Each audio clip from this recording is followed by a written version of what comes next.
Bonjour à tous, c'est David. Aujourd'hui, je vais vous parler de Too Many Bones en français, puisqu'il m'est arrivé la semaine dernière. Je l'avais commandé il y a un petit moment déjà, c'était l'an dernier, je pense. Et voilà, sur la boutique de Lucky Duck Games, qui est le traducteur officiel du jeu, il est au prix d'environ 140 euros, si je me rappelle bien. Voilà. Donc, on va commencer par regarder le contenu de la boîte. Donc, c'est quand même un certain poids, hein. Allez, c'est parti, on va ouvrir. Hop. Alors, qu'est-ce qu'on a là? Livre de règles, livret de règles. Donc, assez fidèle à la version originale, je pense. En tout cas, de mémoire. On regardera euh, le reste des composants un peu plus en détail. Donc, comme j'ai beaucoup joué au jeu en anglais, j'ai pas pris le temps de relire les règles en français. Mais voilà, les traductions euh, ne m'ont pas déçu a priori, hein.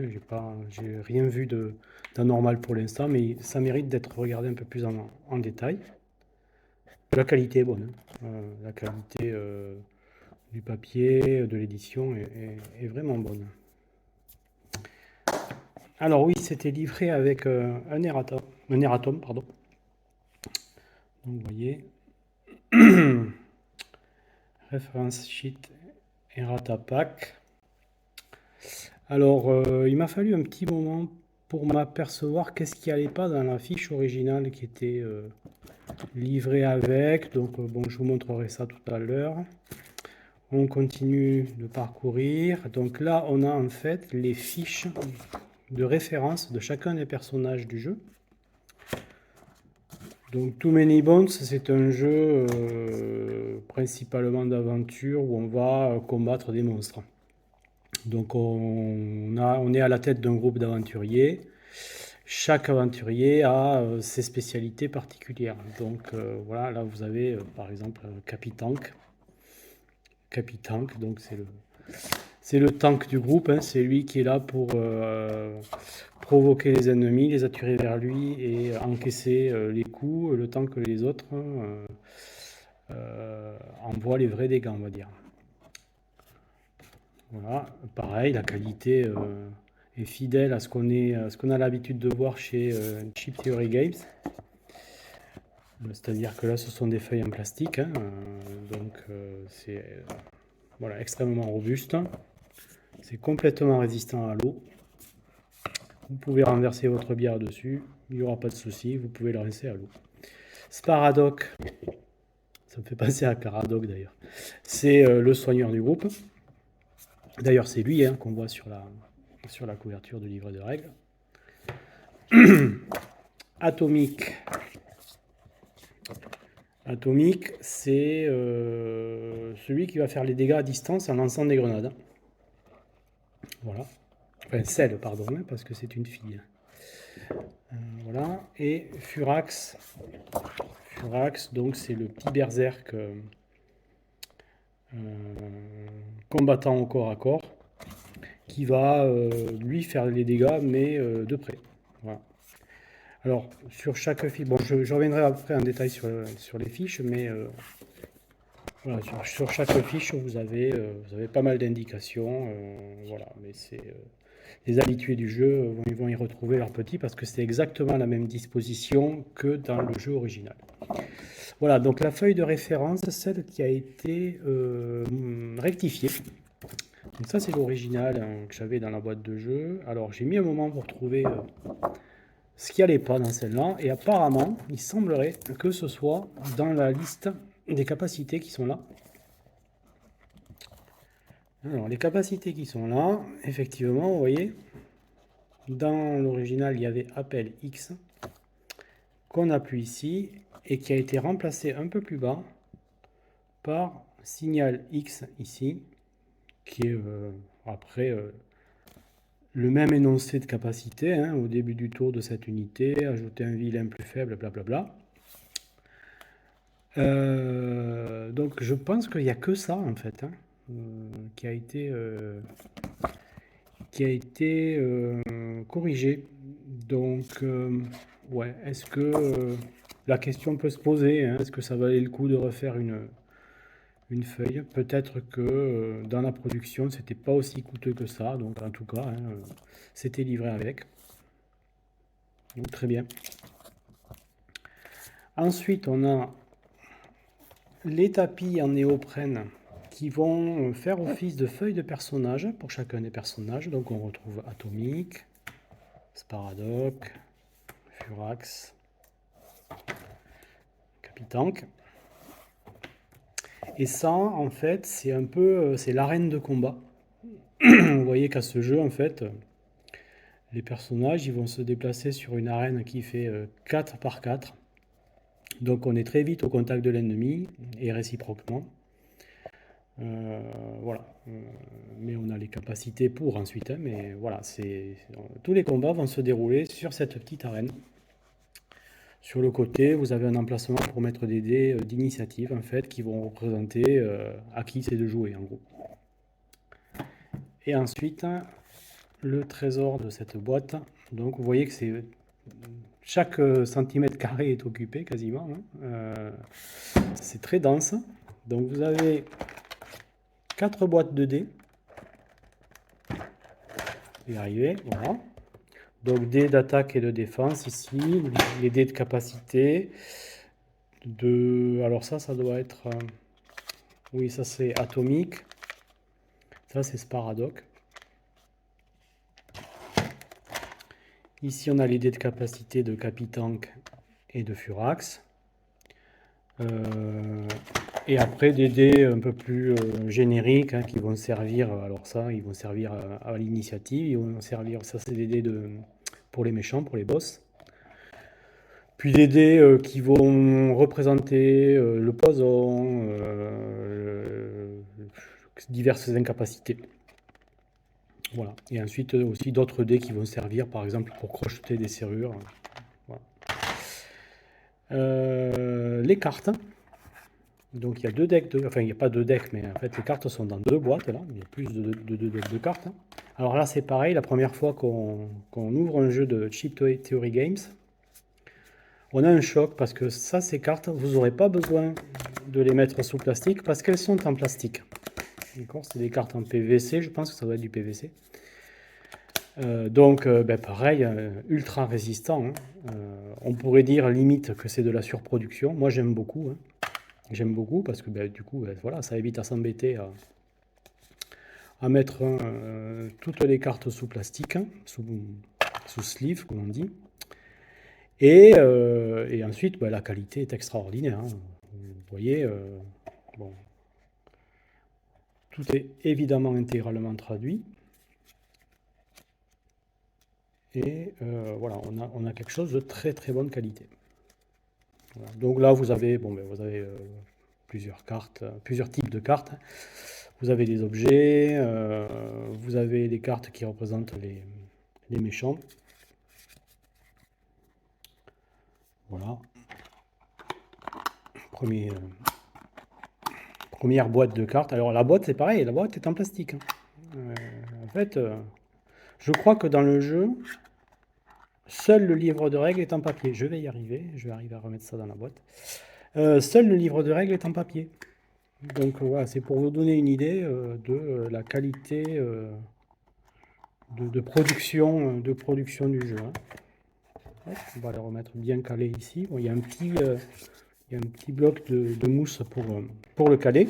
Deuxième boîte de cartes. Voilà, ça c'est des cartes de rencontre pendant l'aventure. Recto verso, hein. D'autres objets encore, hein, voilà. Donc beaucoup de cartes.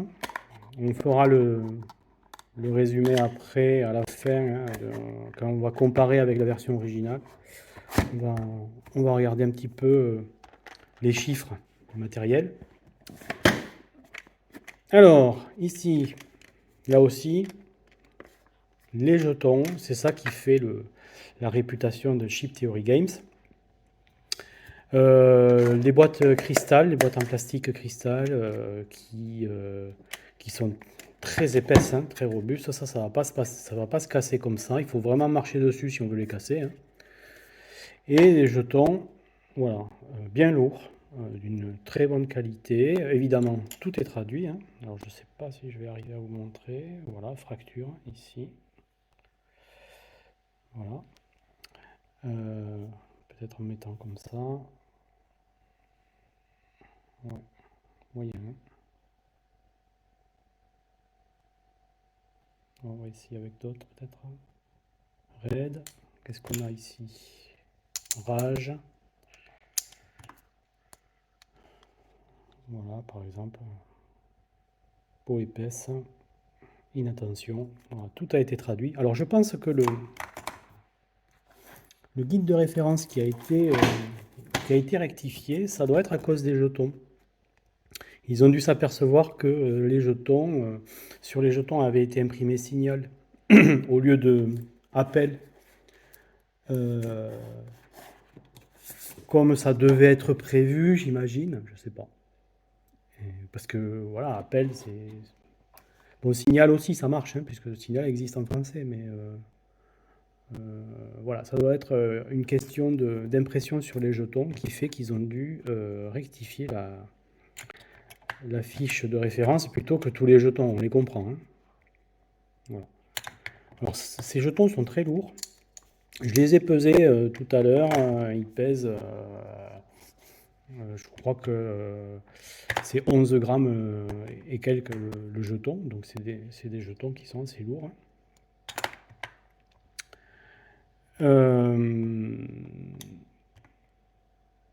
Voilà. Alors, tout à l'heure aussi, on comparera avec les jetons. Ils m'ont l'air quasiment identiques, même identiques complètement, hein, aux jetons anglais, hein. C'est la même fabrication, hein. C'est la même qualité. Voilà. Donc, et on a, bon, voilà, donc on a cette série de jetons. Alors, c'est les jetons qui vont représenter les aventuriers, les méchants sur le champ de bataille. Et ensuite, on a d'autres jetons que j'ai pas déballés. Alors, ceux-là sont beaucoup plus légers.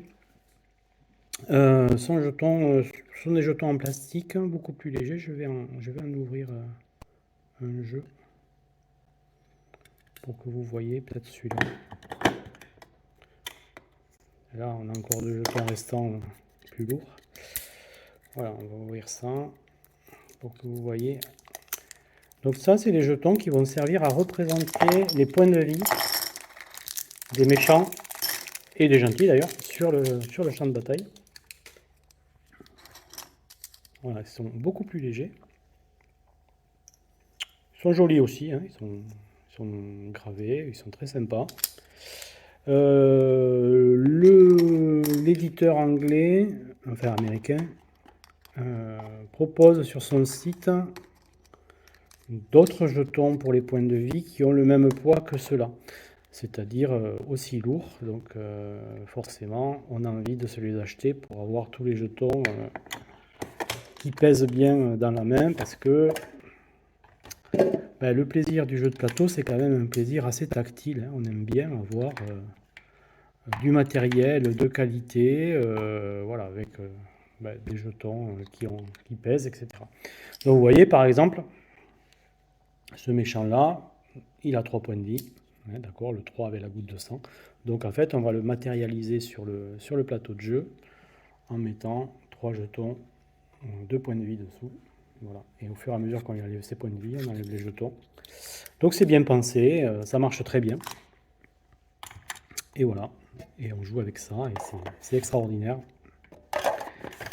Voilà, donc je vais remettre tout ça rapidement dans la boîte.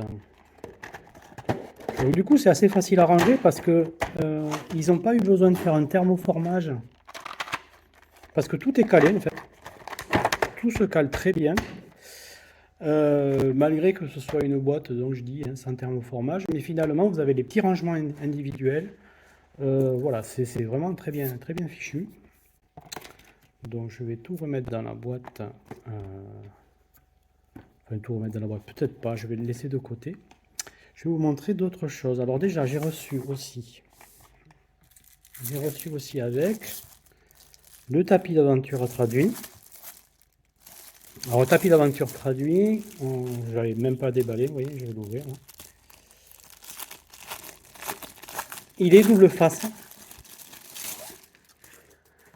Donc en fait, vous avez un côté pour le jeu Too Many Bones. Et bon, alors j'imagine que ça va être le premier en français d'une longue série, puisque là vous avez Undertow qui est sorti après hein, Too Many Bones, qui est une version un peu plus allégée, enfin un peu plus allégée, pas au niveau des règles, mais qui contient 2 personnages au lieu de 4. La boîte est plus petite, etc. Voilà. Mais voilà, il n'existe pas en français celui-là pour l'instant. Enfin, pour l'instant, on n'a que la feuille, que la carte d'aventure en français grâce à Lucky Duck. Voilà, ben, c'est toujours la même bonne qualité. Hein. Ah oui, quelque chose que je voulais vous faire remarquer aussi, les tapis en néoprène, on voit qu'ils sont cousus sur les côtés. Ce qui n'apparaît pas forcément dans certaines des vidéos que vous pourrez voir, des vidéos du fabricant, parce qu'ils les ont tournées à une époque où ils n'avaient pas encore rajouté cette couture-là. Et ça fait une finition vraiment très agréable. Et ça rajoute à la résistance du matériel, bien sûr. Hein. C'est-à-dire que là, votre tapis, il va durer, il va avoir une durée de vie extrêmement longue. Donc c'est pareil, hein, tapis en néoprène, complètement insensible à l'eau. Hein. Donc vraiment super. Allez, on va comparer maintenant ça. On va le comparer à la version originale. Parce que vous allez voir, il y a quelques petites différences. Alors c'est des différences anecdotiques. Hein, mais voilà, c'est des questions que vous pouvez vous poser. Alors, pour regarder un petit peu les différences, s'il y en a, hein, j'ai sorti les tapis de la version originale. Alors, vous voyez ça, c'est piquette. Vous voyez la différence? Ben, à part les termes, franchement, c'est la même qualité. Donc, ben, bravo à Lucky Duck. Hein. Je pense qu'ils ont carrément fait appel au même fabricant que Chip Theory Games. Donc, c'est super. Donc, voilà, hein, c'est juste la traduction. Alors, les noms, ils les ont francisés un peu. Bon, ben, y a peut-être des gens que ça va gêner. Au début, on s'y attend pas, mais moi, je trouve que au final, c'est pas mal. Voilà, c'est pas mal. Capitank, pourquoi pas. Alors, pareil pour Furax, qui en version originale s'appelle Tantrum, qui veut dire crise de colère. Hein, voilà. On est dans l'esprit hein, berserk. Hein, voilà. Le guerrier bien énervé. Peut-être un des 4 que je regrette le plus dans le nom, mais en fait c'est pas vraiment des regrets, mais je trouve que c'est vachement différent. Voilà, ils ont traduit Boomer, moi j'aimais bien Boomer, je trouvais ça drôle. Ils ont traduit Boomer par atomique, bon voilà, la bombe atomique, pourquoi pas. C'est bien aussi. Voilà, et mais bon ça c'est affaire de goût, hein, vous comprenez, hein, c'est pas... Voilà, et Patches, qui veut dire pansement en anglais, ben voilà, Sparadoc. Voilà, c'est quand même bien trouvé, voilà, ça passe bien, je trouve, hein. En tout cas, ce n'est que mon avis. Voilà, alors je vais ranger un peu, je vais mettre un peu d'ordre sur ma table, parce que là, ça commence à y en avoir un peu partout. Alors, le tapis de bataille en version originale, c'est exactement le même. Bon, la seule chose qui change forcément, c'est la traduction hein, de la jauge d'initiative, de Initiative Meter. Voilà. C'est tout. Euh,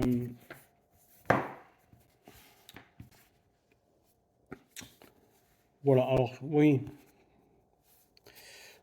Alors oui, j'ai pas pensé à vous dire tout à l'heure, le tapis double face, il n'est pas livré avec le jeu, hein. Ça fait partie de la commande que j'avais passée au moment où j'ai contribué au financement participatif. Donc, mais il est vendu à part chez Lucky Duck. Et c'est la même chose chez Chip Theory. Voilà, le tapis double face d'aventure, il est vendu à part. On n'en a pas besoin dans l'absolu pour jouer, hein. En fait, il remplace une carte, une carte à jouer sur laquelle on met un jeton pour compter les jours. Ça revient à compter des tours de jeu en fait. Et voilà, bon, ça c'est quand même plus joli. On peut déplacer un pion sur les différents chemins jusqu'au boss qu'on veut affronter. Voilà. Mais vous voyez, hein, la qualité, c'est la même, hein, exactement, hein. C'est impressionnant, hein. Voilà, donc c'est très bien. Franchement, c'est très bien. Je reviens pas finalement, je pense que c'est pas la peine de revenir sur le livret de règles. Parce que bon, la mise en page, tout ça est très fidèle à la version originale. Ce que j'ai envie de vous montrer, mais ça, je pense que c'est pas une histoire de traduction. Je pense que c'est une histoire d'époque. Les boîtiers avec les jetons, là. Vous voyez, ils ont le nouveau logo de Chip Theory Games. Et moi, comme ça fait un moment que j'ai tout Mini Bones, moi j'ai l'ancien qui est très beau aussi, hein, vous voyez. Mais voilà. Alors, probablement que maintenant, dans les éditions, dans les tirages actuels de Too Many Bones, il doit y avoir cela, j'imagine. Ça change rien, hein, mais voilà. Et oui, ce que je voulais vous montrer aussi, c'est la qualité des jetons en français.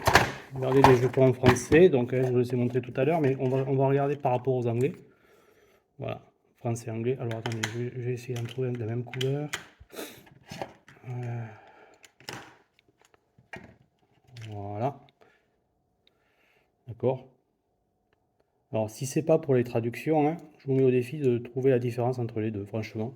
C'est vraiment extrêmement fidèle à la qualité originale, donc bravo.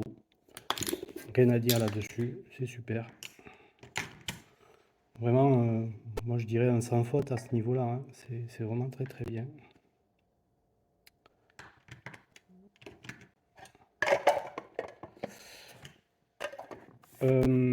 Oui, aussi, je vous ai parlé tout à l'heure, je vous ai dit ceux-là sont un peu plus légers, les jetons de point de vie. Voilà, je vous ai mis aussi un jeton point de vie amélioré, entre guillemets. Celui-là, il fait le même poids que les jetons des méchants et des gentils, quoi. Et il s'achète à part chez Chip Theory Games. Voilà. Ils font pas. Il n'y a rien écrit dessus, hein, donc c'est les mêmes. Vous n'avez pas besoin de chercher chez Lucky Duck. Voilà. Voilà. Ben, je pense qu'on est pas mal là-dessus. Hop, hop. Je vais mettre un peu d'ordre. Et je reviens vers vous pour la suite. Donc j'attrape la boîte. Alors je remets la boîte, le couvercle par-dessus un instant, hein, mais j'attrape la boîte de la version originale. Hop, et là vous allez avoir un choc. Si vous ne le connaissez pas. Voilà la version originale. Alors attendez, je vais éloigner la caméra pour que vous voyez mieux. Je vais mettre les deux côte à côte. Hop, je me lève. Regardez ça. Regardez la différence de taille. Alors, comment ils ont fait pour mettre le même matériel? Alors, on va vérifier ensemble, mais il y a bien le même matériel, la même quantité de matériel, dans une boîte bien plus petite ici. Bon, il y a des avantages et des inconvénients. Il y a des gens qui aiment bien les grandes boîtes spacieuses et tout ça. Et puis ça, c'est pas mal aussi parce que c'est quand même plus compact. Donc ça prend moins de place dans les étagères. Et on sait que quand on est collectionneur de jeux, ça peut finir par poser problème. Alors je vais retourner les deux boîtes. Parce que derrière, il y a la liste du matériel. Hop! Et regardez le contenu. Alors très pratique, je vais pouvoir mettre l'une sur l'autre. Contenu, c'est pareil, hein. D'accord? 4 tapis. Un tapis de combat. Bon, bah là, ils ont mis 5 tapis, hein, donc personnage et combat. 139 dés. 60 cartes rencontre. 60 cartes butin, butin verrouillé et tyran. 71 chips. Alors les chips, c'est les jetons. D'où le nom de la compagnie, hein, Chip Theory Games. Les jetons points de vie, 65 aussi. Les feuilles de référence, il y en a 5. Les plateaux de rangement de dés, il y en a 4. Et le livret de règles, voilà. Donc, il y a le même matériel. Alors, pour ceux qui ne connaissent pas, on va regarder la boîte originale pour voir la différence, en fait. Hein. Bon, ben, la différence, vous allez voir, c'est assez simple.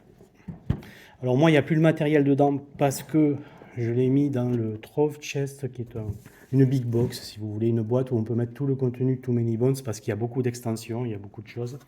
Donc, regardez la différence, en fait. Là, vous avez un thermoformage qui permettait d'avoir pas mal de choses qu'on pouvait sortir comme ça, vous voyez.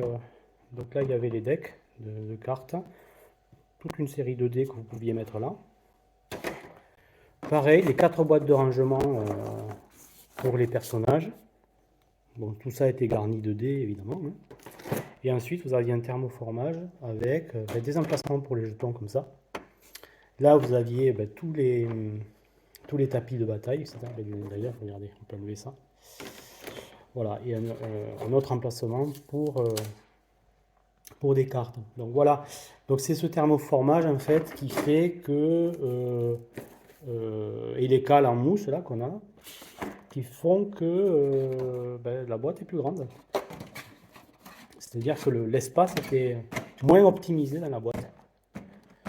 Ça permettait un rangement un peu plus spacieux, un peu plus clair, voilà. Donc j'ai pas de préférence en fait. Pour ma part, j'aime bien les deux. Je trouve que le choix de Lucky Duck est assez malin, hein, d'avoir fait une boîte plus petite, ne serait-ce que pour l'avantage de quelque chose de plus compact. Mais voilà, la grande boîte aussi a son charme. Hein. Déjà hein, parce que l'illustration est magnifique. Mais bon, voilà. Là, on est plutôt sur une boîte qui a la taille de celle de Undertow, que j'ai sorti aussi pour vous montrer. Regardez. Vous voyez, ça c'est Undertow, donc c'est le petit jeu, enfin le petit jeu. Le jeu qui a suivi la boîte de base. Donc il n'existe pour l'instant qu'en anglais. Je ne sais pas si Lucky Duck a l'intention de faire la traduction de toutes les extensions qui existent. Évidemment, ce serait super. Bon, on se doute qu'ils ont l'intention de faire Undertow parce que déjà, sur le tapis double face, on a la carte de Undertow en français. Donc, j'imagine qu'ils veulent bien continuer. Maintenant, il faudrait que ce soit confirmé et tout, et tout, et tout. Voilà, je pense qu'on a fait un petit peu le tour. J'essaierai à l'avenir de vous faire découvrir un petit peu plus ce jeu. Peut-être que ça aurait valu le coup, mais j'imagine que c'est pas si évident que ça. Hein. Mais ça aurait peut-être valu le coup qu'il fasse un pack de traduction, parce que ce qui est un peu dommage, c'est que les dés, ils n'ont pas besoin d'être traduits, c'est exactement les mêmes que les originaux, quoi. C'est vraiment strictement les mêmes, hein, puisqu'il n'y a que des symboles sur les dés. Donc on est tenté de se dire, bon, est-ce qu'il aurait pas mieux valu d'avoir aussi des packs de traduction pour les gens qui, comme moi, ont la version originale. Bon, peut-être que ça valait pas le coup, je sais pas. Voilà. Bref, j'espère que vous avez aimé cette découverte de Too Many Bones en français, en tout cas du contenu de la boîte. Je ne suis pas allé très loin dans les principes du jeu, parce que ça fera l'objet de vidéos ultérieures. Sur ce, portez-vous bien, une bonne journée et à bientôt. Ciao, ciao.